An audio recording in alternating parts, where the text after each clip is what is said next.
राष्ट्रीय कवि संगम। शांत रहना भाई साहब, कोई डिस्टर्ब कोई नहीं। बात नहीं, कोई बात नहीं, करने दीजिए। हम तो वेले ठेले में कवि में पढ़ने वाले लोग हैं, कोई इतना नहीं पड़ा। बच्चे हैं तो बच्चों को शोर करने दीजिए।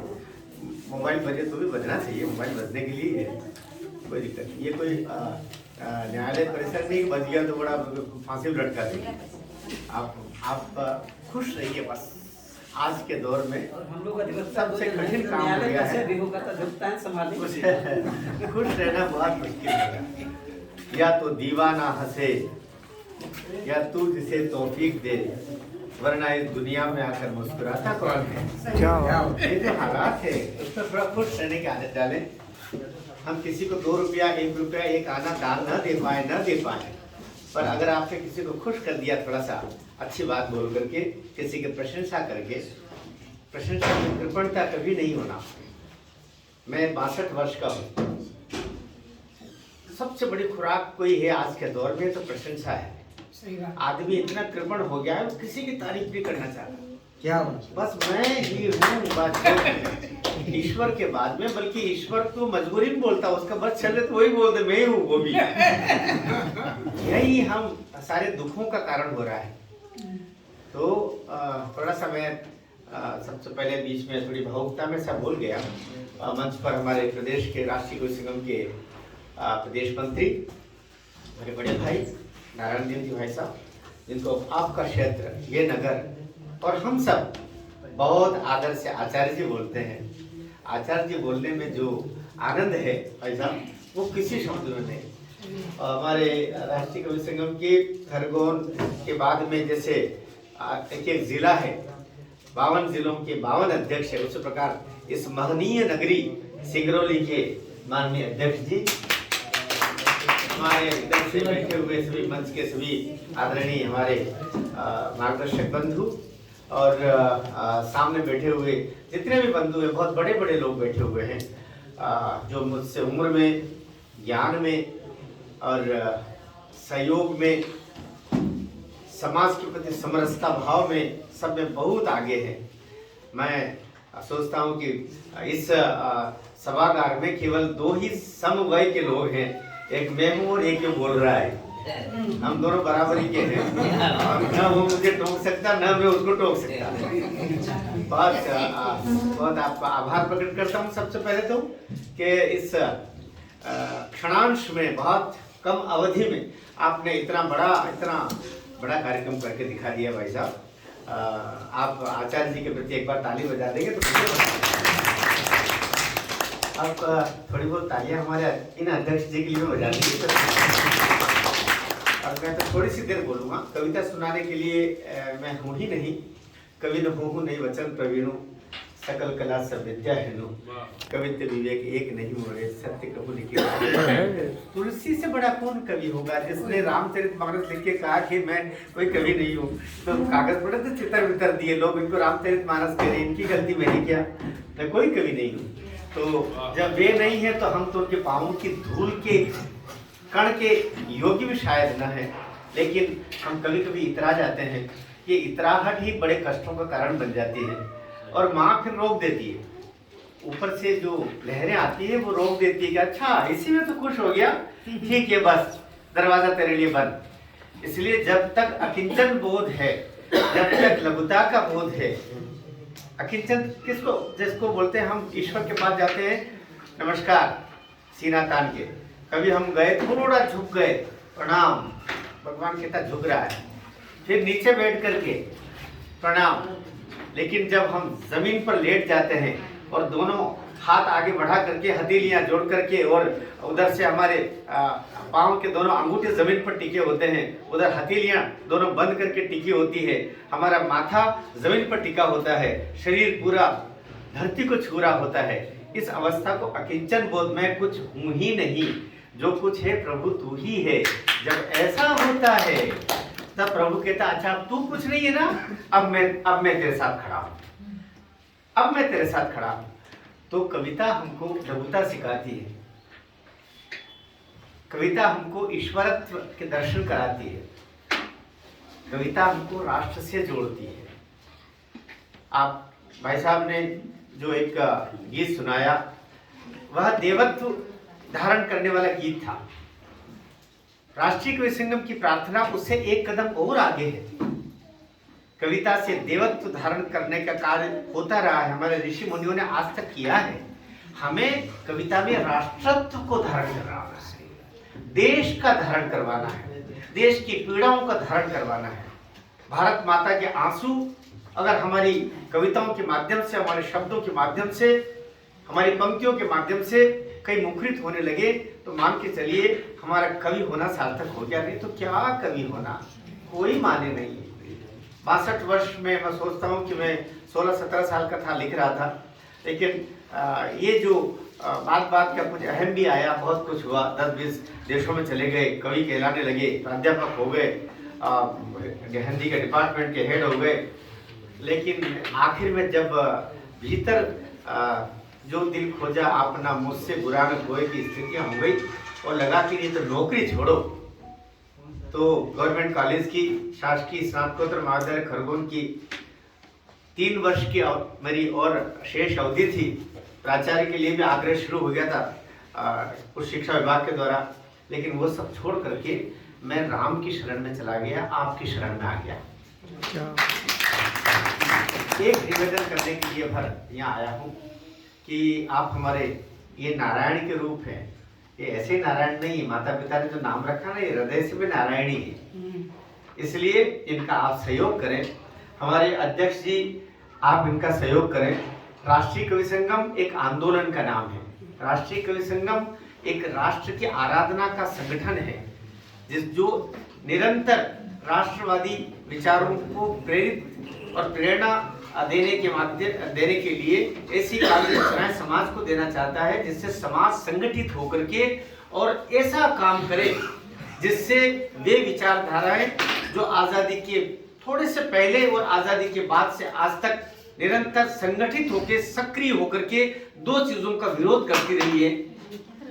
विरोध का उनका एक क्रम होता है कि जरा बहुत भी, थोड़ा बहुत भी अगर हमने हिंदू धर्म का, सनातन धर्म का, थोड़े से हमारे देवी देवताओं पर कविता लिख दी या उनके प्रसंगों से प्रेरित होकर कुछ लिख दिया तो हम सांप्रदायिक कवि हो जाएंगे। और हमें विश्वविद्यालय तो छोड़िए, हमें किसी बड़े सारस्वत समाज के अंदर बैठ करके और अपनी बात कहने का अवसर तक देना उन्होंने अब ठीक नहीं समझा। 70 वर्षों में वामपंथी विचारधारा के लोगों ने, तथाकथित बुद्धिवादी लोगों ने, तथाकथित बुद्धिजीवियों ने ऐसा वातावरण बना दिया।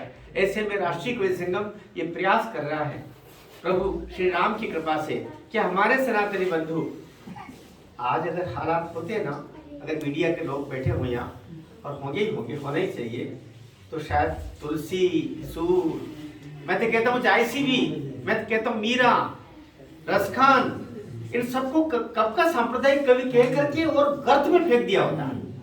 पाठ्यक्रम में तो आचार्य शुक्ल जी को, महावीर प्रसाद द्विवेदी जी को, इन सबको बहुत बहुत धन्यवाद दीजिए कि इन्होंने 1000 वर्षों के हिंदी साहित्य का अध्ययन करके और कम से कम इन सबको वो स्थान दिया जिसके ये पात्र थे।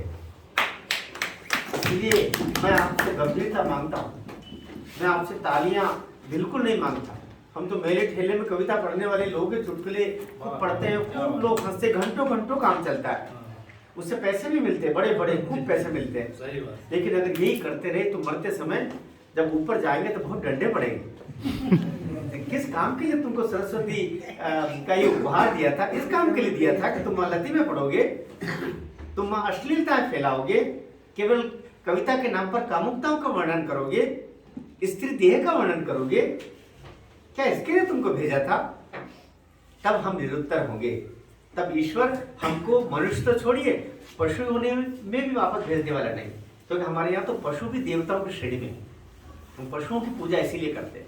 इसलिए किसी को पशु बोले उससे पहले 10 बार सोचे। हम तो पशुओं में भी देवता ढूंढने वाले लोग हैं, पत्थरों में देवता ढूंढने वाले लोग हैं। इसलिए हमारा सनातन कितना महान है, कितना व्यापक है कि जीवधारी तो जीवधारी। जगदीश चंद्र बसु ने तो बहुत बाद में यह सिद्ध किया कि पेड़ पौधों में प्राण होते हैं। हमारे सनातन ने तो कब से कह दिया कि पत्थर में भी प्राण होते हैं। थोड़ा सा छुआ तो अहिल्या बन गई।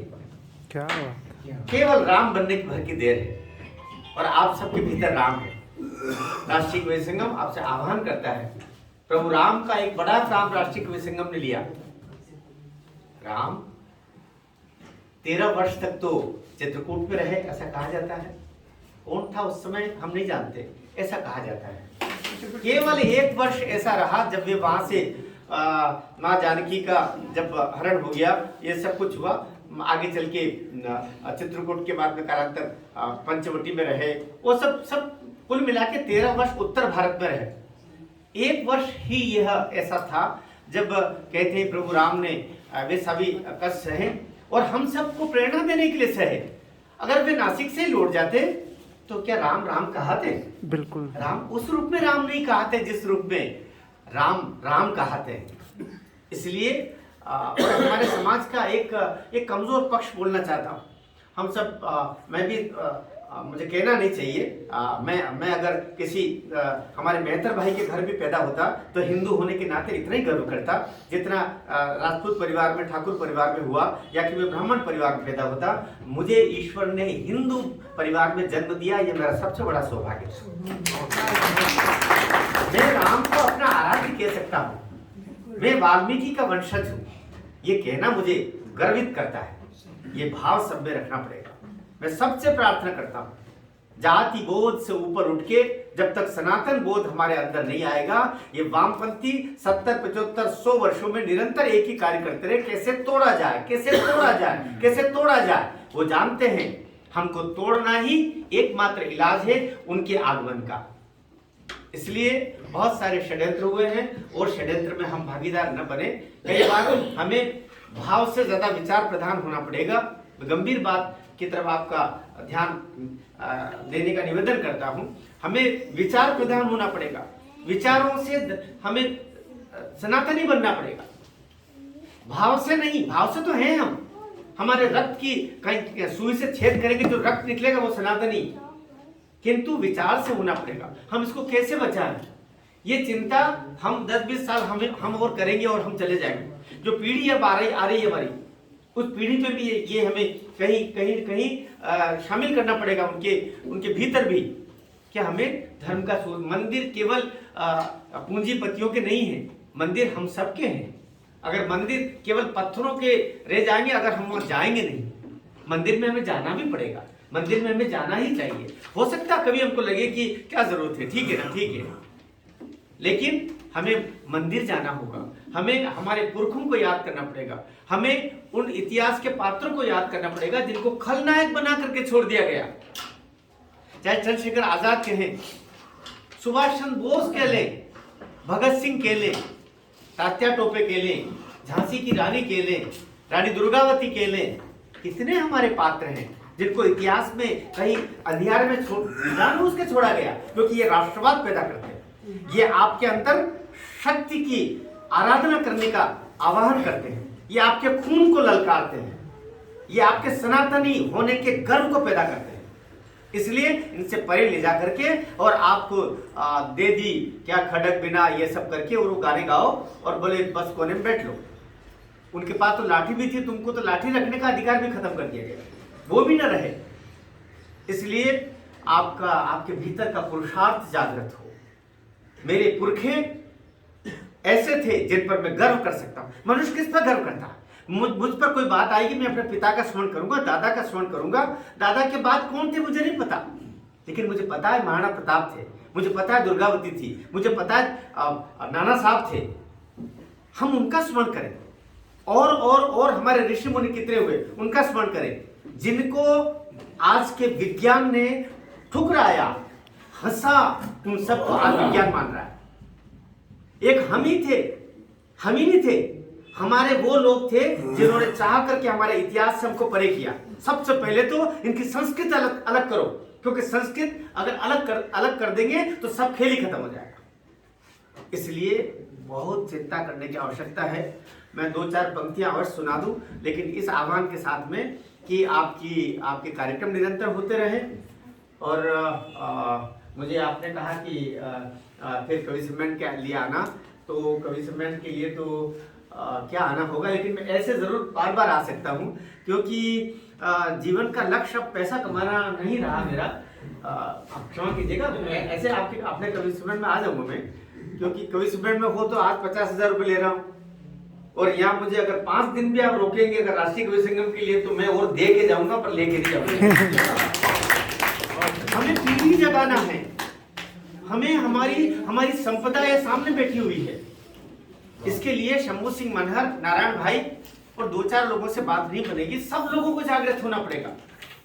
हमारा सनातनी बंधु थोड़ा बहुत भी परेशान हो रहा है, वो किसी भी जाति का है, आपकी शक्ति है, याद रखिए। मैं तो जब बाहर उन स्थानों पर भी गया हूं जहां डर डर के रहना पड़ रहा है, इसलिए हमारे समाज का भय समाप्त हो, वे निर्भय होकर के अपनी बात कह सके, अपने पूर्वजों के बखान कर सके।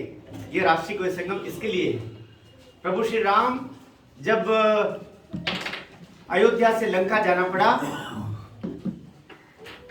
भरत को दिया वो वचन कि भैया अगर आपने एक दिन भी विलंब किया 14 वर्ष के बाद तो मैं अपने प्राण त्याग दूंगा। प्रभु राम ने कहा मैं वचन देता हूं, ठीक 14 वर्ष बाद आ जाऊंगा। लेकिन 14 वर्ष पूर्ण होने में केवल एक दिन शेष था और रावण वध होता है, आप हम सब लोगों ने मुख्य विद्यार्थियों में है ही। तो ये संभव नहीं था प्रभु राम के लिए कि वे वापस उन लोगों को धन्यवाद दे। वो कील, करात, भील, हमारे बंधु केवल, शबरी, न जाने कितने कितने जिनका सहयोग लेकर के, वन वानरों का सहयोग लेकर के प्रभु राम ने रावण का वध किया था। हम तो वो सनातनी लोग हैं जिस तालाब का पानी पी लेते हैं उसको वापस पलट के धन्यवाद देते, तुमने हमको जल दिया। जिस पेड़ के नीचे थोड़ी देर छांव ले लेते हैं गर्मियों में, उठ के वापस उसकी तरफ धन्यवाद देते हैं कि तुमने हमको छांव दी, पसीना पोंछने का मौका दिया। तो प्रभु श्री राम मर्यादा पुरुषोत्तम, उनसे उनकी विवशता थी कि वे पुष्पक विमान लेकर के और तुरंत एक दिन में केवल 7 में, याद रखिएगा। फिर मैं सनातनी आपके हृदय को आवाहन करता हूं, किसको साथ में लिया? किसी ऋषि मुनि को, बहुत सारे उनको साथ में नहीं लिया। साथ लिया तो अपने निषाद राज, अपने गुरु भाई को साथ लिया, जिसके साथ बैठ करके और उन्होंने विद्या अध्ययन किया था। उस वनवासी अपने मित्र को साथ लिया, शेष को भले लंका से साथ में लिया था, पर रास्ते में केवल एक को साथ लिया। ये संदेश था राम का। इसलिए राम इस राष्ट्र के पर्याय हैं। राम इस राष्ट्र के पर्याय हैं। मस्जिदें तुमने बनाई मंदिरों को तोड़कर, मस्जिदें क्या बन नहीं सकती थी मंदिर छोड़कर? और तुमसे रिश्ता हमारा अब केवल बचा नाम का है, जो बंटवारे में हमें मिला वो सारा देश राम का है। ये है सच्चाई, और ये सच्चाई कहने का जो साहस करता है वो राष्ट्रीय कवि संगम और उसके रचनाकार करते हैं। आज पूरे देश में राष्ट्रीय कवि संगम की इकाइयां हैं जो निरंतर सनातन के आराधक साहित्यकारों को प्रश्रय दे रही है, उनका साथ दे रही है। मध्य प्रदेश ही नहीं, पूरे राष्ट्र में हो रहा है। और अभी जो ये यात्रा निकल रही है राम पथ गमन, आपके यहाँ भी एक प्रतियोगिता हुई होगी, राम काव्य पाठ प्रतियोगिता, पूरे प्रदेश में और देश में हुई। अब वो एक हम राम का जो नाम है ये जागृति पैदा करने के लिए है। हमारा समाज जागृत हो तब राष्ट्र जागृत होगा। ये जो बड़ी बड़ी सेलिब्रिटीज जिनको बोलते हैं अंग्रेजी में, ये जो लौट के वापस घर के लौट के आ रही है, अब वो एक जमाना खत्म था जिस समय लोग कहते हैं कि साहब इनको तो बड़ा वो किया, तंग किया तो उन्होंने घर वापसी की। अब जो बड़ी बड़ी सेलिब्रिटीज आ रही है उनको कोई तंग कर रहा है क्या? अब तो स्वयं समझ में आ रहे हैं, जब जागे तब सवेरा जैसे हालात हो रहे हैं। इसलिए और ये चीजें आगे बढ़ने वाली है। इसलिए अब जो राम पथ गमन यात्रा अगले 1 मार्च शिवरात्रि से श्रीलंका से आरंभ होगी। भगवान राम जहां जहां गए 250 स्थान, कई सह यात्राएं हैं, कई पूर्ण यात्राएं हैं, और उन स्थानों पर जाके सारे बंधुओं को धन्यवाद दिया जाएगा। आभार यात्राएं, रामलीलाएं होगी, कवि सम्मेलन होंगे, व्याख्यान होंगे। उसमें बाबा सत्यनारायण मौर्य हैं, मैं तो सबसे छोटा सेवक वहां का हूं। और हमारा राष्ट्रीय कवि संगम के ये जितने 5000 कवि देश में हैं, और 16 अन्य देशों के कवि भी उसमें सम्मिलित होंगे जो मूलतः वहीं के रहने वाले हैं।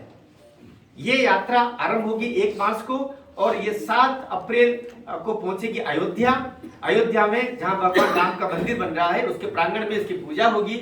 और रामेश्वरम से जो जल लाया जाएगा और उस जल का वहां पर उसका अर्पण होगा भगवान राम के उस मंदिर के प्रांगण में, और वहां से जो मिट्टी लाई जाएगी वो यहाँ पर समर्पित होगी, जो पुष्पक वाटिका से कहीं लेकर के आएंगे हम। तो बड़ा काम है, इस काम को राष्ट्रीय कवि संगम कर रहा है। तो आप सब के लिए अब सारे लोग तो वहां जाएंगे नहीं, कुछ चुनिंदा लोग जिसको राष्ट्रीय कवि संगम तय कर ले, स्वयं जाना भी चाहें, तो अयोध्या में 7 अप्रैल से 10 अप्रैल तक 4 दिनों तक अखंड काव्य पाठ और प्रभु राम के दर्शन का कार्यक्रम है। और साथ ही वहां पर राष्ट्रीय अधिवेशन भी है, जिसमें अध्यक्ष जी का तो आना है ही, महामंत्री जी भी उसमें पहुंचे, तो हम लोग संपर्क में रहेंगे। और थोड़ा सा इस निमित्त एक कवि सम्मेलन आपके यहाँ पर हो, ये मैं निवेदन करना चाह रहा हूँ। एक शाम राष्ट्र के नाम, ये प्रत्येक जिले में होगी, देश में, मध्य प्रदेश में भी होगी। एक शाम राष्ट्र के नाम, और जैसा कवि सम्मेलन होता है वैसा कवि सम्मेलन आप कीजिए, जैसा कवि सम्मेलन होता है आप जो कवि सम्मेलन करना चाहते हैं वही कीजिएगा। इसके लिए 50,000 के कूपन राष्ट्रीय कवि संगम हमारा पंजीत संस्थान है भारत सरकार के द्वारा। इसमें जो दान दिया जाता है वो व्यक्ति जी की तरह आयकर में भी उसमें छूट का प्रावधान है। ये कहने को है आयकर में छूट, अर्थात एक पैसे का हिसाब वहां पर है। तो आप दिल्ली से प्रांत को कूपन प्राप्त होंगे 1000 के और 500 के कूपन। मेरा आग्रह है आपसे कि हर जिले में हम लोग 50,000 के कूपन, मतलब 1,000 के 25 और 500 के 50, ऐसे 75 कूपन भेज रहे हैं। वो हमारे समाज को आप दें, क्योंकि जब तक आदमी का धन जाता है तब मन जाता है। इसलिए कहने को देखिए आप मेरे 50,000 क्या इकट्ठे करो, मैं दे देता हूँ, लेकिन ऐसा होता तो सब लोग बिरला मंदिर में दर्शन करने जाते हैं। इसलिए जो सुदामा के द्वारा स्थापित कृष्ण मंदिर होगा वहां पूरा समाज जाएगा। आग्रह मेरा ये है, निवेदन मेरा ये है, उस धन को समाज से आप प्राप्त करें, एक पैसे का हिसाब रखें, वह पैसा भी आपके ही रखें, उसमें आपको 50 से अधिक लगता है तो भी आप कूपन बुलाएं, यही खर्च करें, जो पैसा बचे आपकी समिति यही रखे, केवल हिसाब प्रांत को दे और वो प्रांत दिल्ली पहुंचाया जाए। तो ये निवेदन है। और कभी भी धन थोड़ा थोड़ा लें, एक साथ बहुत सारे धन देने वाले लोग होते हैं तो उनसे भी मत लीजिए, क्योंकि सागर बहुत अच्छे से जानता है कि भले मेरे प्राण जला करके ये यहाँ से वाष्प के माध्यम से बादल बन के पानी जा रहा है, पर मुझे पता है कि जरूरत होगी उतनी धरती रखिए कि वापस लौटा करके ही आएगा पानी। इसलिए सदैव जितनी आवश्यकता है उतना ही इकट्ठा करें, थोड़ा बहुत बच जाए सुरक्षित रखें, बच्चों के कार्यक्रम कराएं, उसमें भी अपन खर्च करें, तो बहुत सारे काम अपने चलते रहेंगे। तो ये सारी बातें थी छोटी छोटी जिसका निवेदन मुझे करना था। आपने इतना बड़ा समारोह रखा, बहुत बहुत धन्यवाद। केवल 4 पंक्तियां अपने बारी की पढ़ दूं, फिर अपना कवि सम्मेलन होगा तब तो फिर आएंगी, हाँ उसमें जाना है। प्रभु राम और मेरा राष्ट्र, मैं राम तक जाऊं, राष्ट्र के माध्यम से जाना चाहता हूं। पहले एक मुक्तक पढ़ दूं और 4 पंक्तियां पढ़ के समापन करेंगे। मनुज तो छोड़िए ये देव धड़कन से भी पावन है, करे क्या वंदना इसकी ये वंदन से भी पावन है। लगा ले हम इसे माथे निगाहों में इसे भर ले, लगा ले हम इसे माथे निगाहों में इसे भर ले। हमारे देश की मिट्टी ये चंदन से भी पावन है, हमारे देश की मिट्टी ये चंदन से भी और प्रभु श्री राम का स्मरण मात्र भक्ति भाव से नहीं, मैं समरस भाव से करना चाह रहा हूँ। 4 पंक्तियां पढ़ता हूँ। प्रभु राम वनवास के दरमियान देखते हैं कि एक पगडंडी जा रही है जिसमें फूल ही फूल बिछे हुए हैं। लक्ष्मण को कहते हैं चलो उधर चले। कविता बनती है।